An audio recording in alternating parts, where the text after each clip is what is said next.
I'm joined by Pastor Tshepo Zwane, who's been serving in the Ekurhuleni South District of the TOC. Thank you so much, Muruti, for your time. Maybe let's just start with your views of the session so far. You have been listening to the people of God, sharing their views, their concerns, but also commending where it is due. What do you believe, or what do you feel the sense is from the delegates and those in attendance? I think at most it has been positive.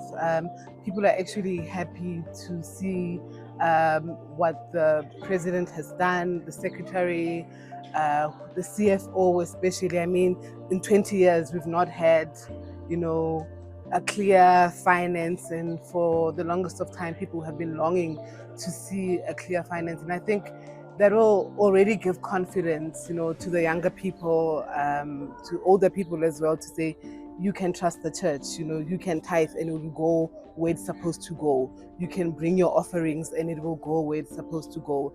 And as for departments as well, all of them, they've done exceptionally well. I think there are men and women who respect, their call, if I can put it that way.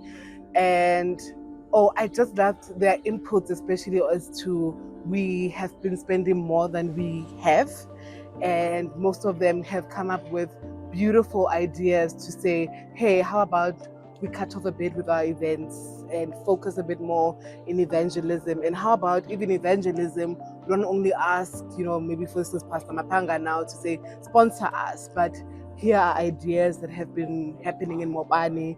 For instance, I loved the idea of Mopani, that the Mopani people, they don't need funds.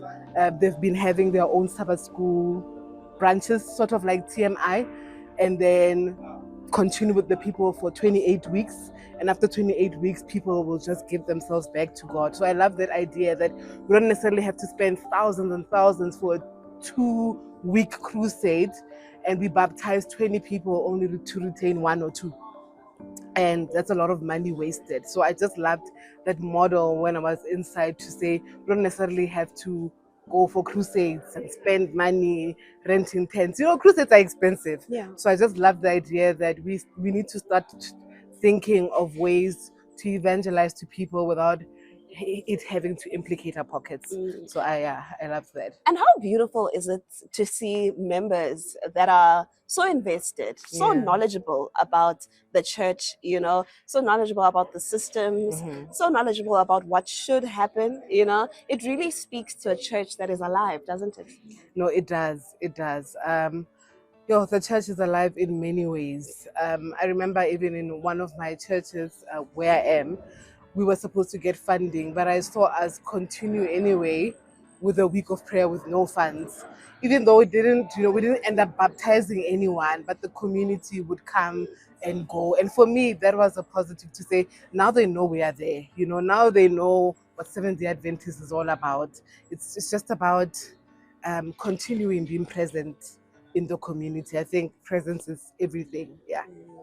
And how's your experience been? I mean, you're a lady that is serving in the TOC, which is fairly a new phenomenon, I should say. I mean, yes, there have been other women before you, a number of them, but it's still, we're a rather, in the African context, it is new, right?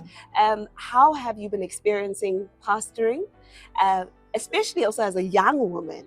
How's that been for you? So I think I need to start with the positives, which are my privileges. I think my privilege is that I found Muruti Tati Mafora already here. I found Muruti Tshepo Zwane already here. And for me, when I got into ministry, I think I used them a lot. As in, like, I would use them for emotional support. I would ask them, have you come across this? And how did you handle it? And I think that was beautiful for me, to have two ladies ahead of me and who are also willing to, to mentor, if I can put it that way, to say, hey, if you're dealing with this, this is how you can deal with it better, or this is the pastor to call. Also, the most beautiful thing about, for me, let me just speak for me in the ministry, is that most male pastors in our conference have been so supportive that I feel like many of my battles, I didn't even have to handle it myself. they would come in the forefront. Like my district director, he would be the one to say, this is not how we do things.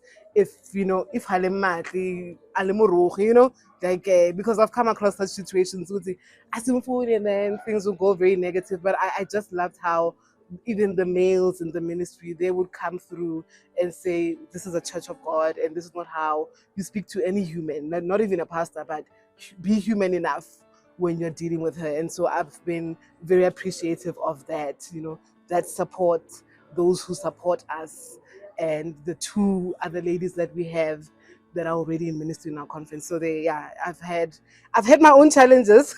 I don't like to dwell on them, but I thank God that they came and dealt with them. I grieved them, some of them, but we move. And I think the most important thing for me is to stay faithful to the call, and the rest will follow, I guess. Yeah. It's a new term that we are entering. What do you believe the TOC needs currently in order to achieve its goals, particularly around evangelism, but also just, to, I don't want to say return it to its glory, because I don't think the glory is gone, Yeah. but to keep it where God wants it to be? Oh, sure. I think it takes both the member and the pastor.